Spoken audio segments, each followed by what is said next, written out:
Halo, jumpa lagi dengan saya Bambang Prasojo di Inspirasi TKI. Hari ini kita akan mengunjungi warungnya yang baru buka cabang baru 2 hari ini, punyanya Kang Rifai.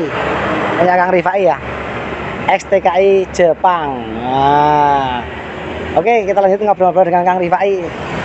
Assalamualaikum Kang Rifai. Akhirnya kita sampai juga. Alhamdulillah. Kang Rifai. Ini Kang Rifai. Ini baru 2 hari katanya Kang ya? Baru 2 hari buka di cabang Cebongan. Oke, Kang Rifai, ini usahanya udah berapa tahun jalan ini? Kita mulai itu 2007 sebenarnya. Oh, 2007. Lah katanya dari Jepang dulu. Ya, dulu di Jepang itu tahun 2002 sampai 2005. 2002 sampai dengan 2005 dari Jepang. Pulang nikah 2006. Terus kisahnya ini kisah perjalanannya Kang Rifai. Oh, teman-teman semuanya harus dengar ini, soalnya ini serabi ini udah terkenal di seluruh Jogja. Serabi khas-khasnya itu ya dibungkus pakai daun pisang yang ada di Jogja, di pusat-pusat jajanan itu mereknya Pratama. Nah, itu punya Kang Rifai ini nih, Serabi Pratama ini. Nah, oke, lanjutkan ya ngobrolnya. Harus dengar kisahnya ini, kisah sukses teman kita ex TKI Jepang. Oke, setelah nikah tadi 2006 tadi terus gimana Kang?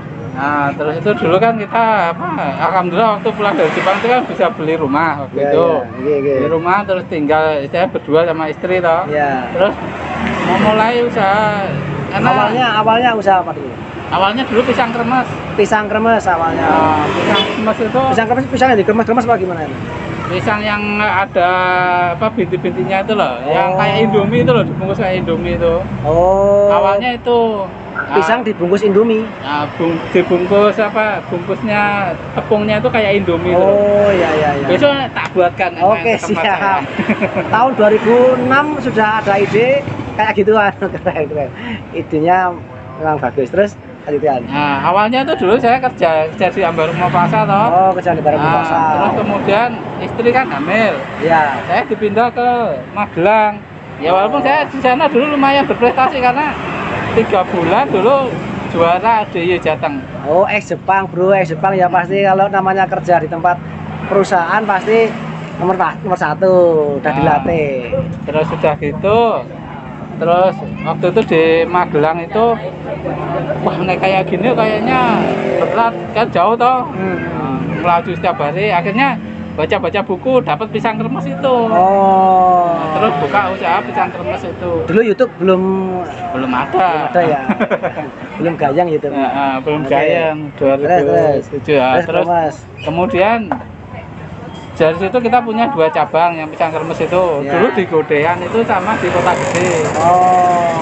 Kita udah nyiapkan gerobak ketiga sebenarnya mau buka cabang ketiga. Nah, waktu itu harga itu naik itu kan. Harga pisang naik. Harga pisang naik, bahan baku untuk pisang itu naik. Jadi mahal toh, kayak minyak goreng, kayak apa telur dan lain sebagainya itu. Nah, waktu itu tuh kita jejeran sama orang jualan serabi Solo. Oh, jejer sama orang jualan serabi Solo. Nah, awal mulanya seperti ini. Ini perhatikan benar-benar, tapi jangan lupa subscribe dulu ya.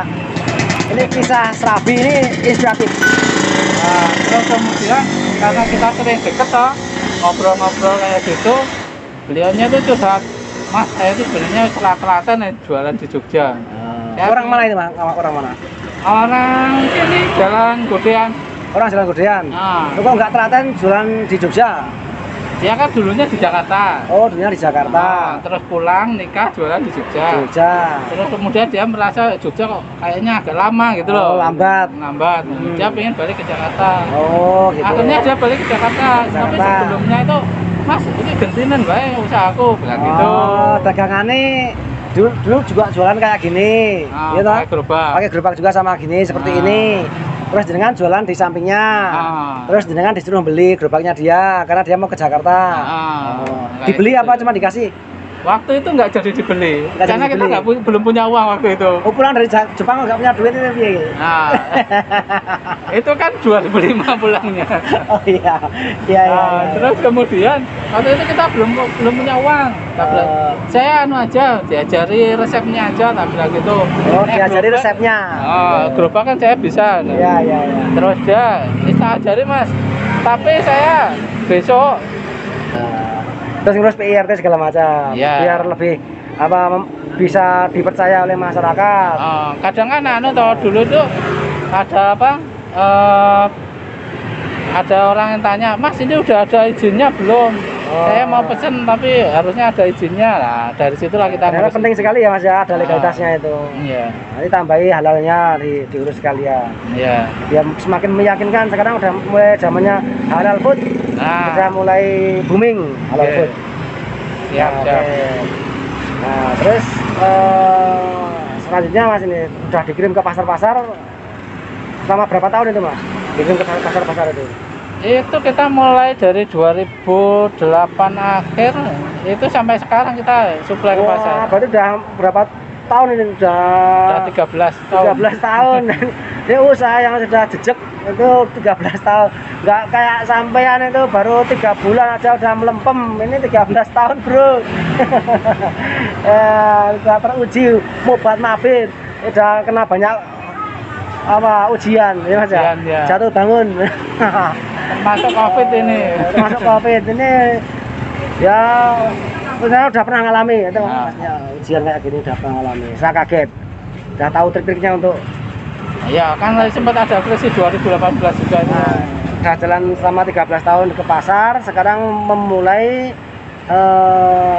inovasi baru untuk di gerobak lagi, untuk memperluas pasar dan memperkenalkan lebih ke masyarakat. Ya, itu sama kita kan sekarang varian baru, varian Oh, rasanya ada kan varian rasanya ya, varian rasa. lebih lengkap untuk saat ini. Nah, sekarang karyawannya itu peningkatan karyawannya itu semenjak titip ke pasar itu mulai dari berapa orang sampai ke berapa orang Mas itu? Dulu itu awalnya kita rekrut 2 orang. Yang pertama adik sama tetangga. Oh, 2 orang. Kemudian karena kewalahan kita tambah lagi jadi 4 orang. Ada keponakan ikut. Terus kemudian itu bertahan 6 orang karyawan itu agak lama dulu. Agak lama, ada sekitar hampir 2 tahun. Terus kemudian sewa kios dulu di Bugisan itu. Oh, bisa. Nah, di Bugisan itu 2011 sampai 2014 itu 4 tahun dulu. Nah, di situ kita puncaknya dulu di situ itu puncak produksi karena kita produksi langsung di di kios toh. Jualan langsung, suplai ke pasar juga tetap jalan. Oh, dulu jualan buka gerobak juga masih? Enggak gerobak, kita langsung di rumah? Sewa kios. Oh, sewa kios? Sewa kios di Bugisan. Di Bugisan? Akhirnya berapa itu karyawannya? Itu sampai 17 orang dulu. 17 orang Bro, 17 orang. Tahun berapa itu Mas? Itu 2011 sampai 2014 itu tadi. Oh iya, iya. Itu 17 orang itu dulu 2 shift. Jadi pagi itu nanti yang masuk jam 8 sampai jam 4 sore. Nanti yang masuk shift 2 jam 4 sampai jam 12 malam. Sampai jam 12 malam, jam 4 sore sampai jam 12 malam. Iya. Terus kalau ngirimnya ke pasar jam berapa Mas? Ngirim ke pasar itu? Itu kalau yang cetak pagi itu ngirimnya jam 1 siang. Jam 1 siang. Jam 1 siang itu udah dikirim. Kan dulu pesanan-pesanan juga itu ada yang pesanan kadang asar itu harus dikirim asar, nanti dikirim asar. Terus yang pagi? Kalau yang pagi itu jam setengah 4 udah berangkat. Jadi yang sudah berangkat. yang cetak malam itu tadi jam 4 sore sampai jam 12 malam itu dikirim pagi jam 4 subuh itu ya? Subuh. Nyari berkah subuh. Iya. Mantap. Nyari berkah subuh. Oh iya. Dulu seperti itu. Mantap. Ini kalau sekarang semenjak pandemi ini karyawannya tinggal berapa Mas sekarang? Sekarang itu 7 orang. 7 orang ya. Rata teman-teman semuanya. Namanya usaha sekarang itu lagi banyak yang turunnya sekarang.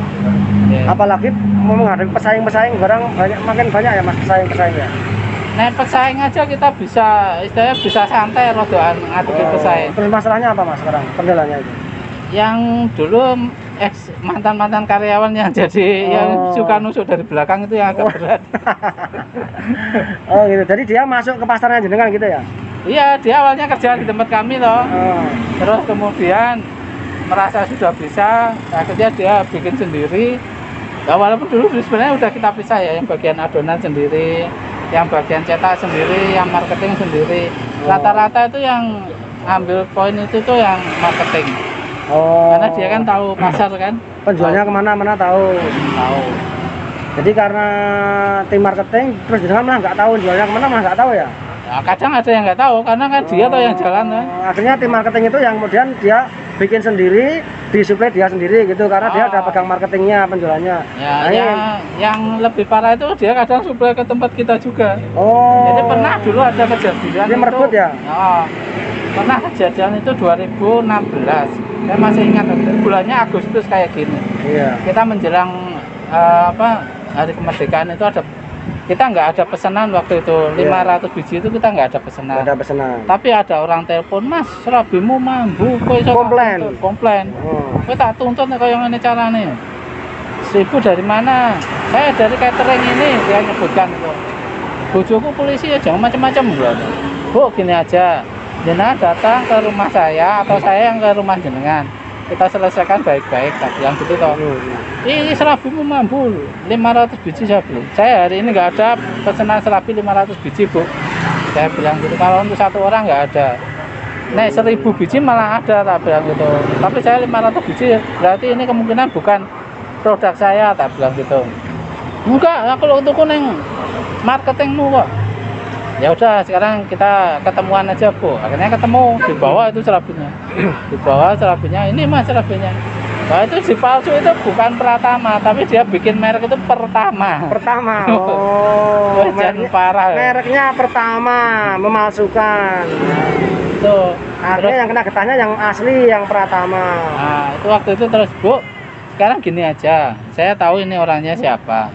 Jenengan tak tunjukkan ke rumahnya aja, nanti diselesaikan di sana, terserah nanti diselesaikan secara baik-baik atau mau di jalur hukum, saya pokoknya itu bukan urusan saya. Ini kan urusan jenengan ditipu sama mantan karyawannya. Mantan karyawan. Tak bilang gitu.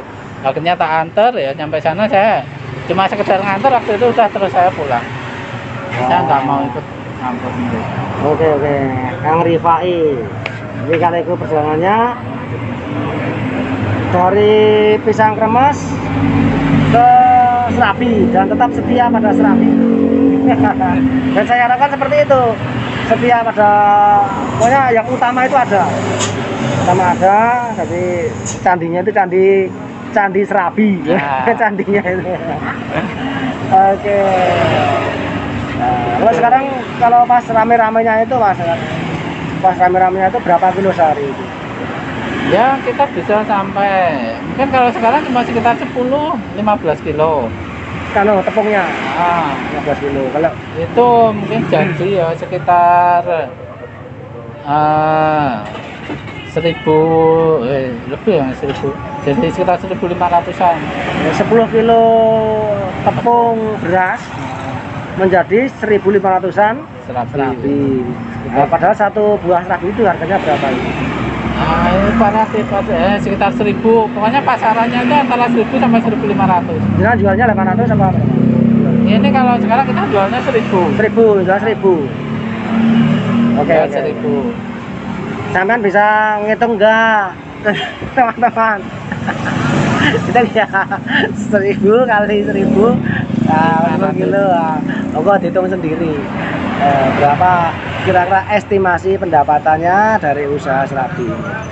Dulu pernah kita sampai 50 kilo Mas per hari. 50 kilo per hari. 50 kilo, 60 kilo kalau 50 weekend kilo kali 1.500 sih piro? 50 kilo. 75.000. Ya, 75.000 pis. 75.000 ya, 75.000 pis. 7.500. 7.500 ya? 7.500 ya? Pis ya. 7.500 pis kali 1.000. 17,5. Oke teman-teman. Ini jadi inspirasi jenengan semuanya. Jangan lupa subscribe channel Inspirasi TKI. Di channel Inspirasi TKI ini tidak bicara yang mulu-mulu, tidak ngomongin tentang usaha yang gede-gede, tapi usaha pinggir jalan. Udah adzan teman-teman semuanya, kita potong sampai di sini.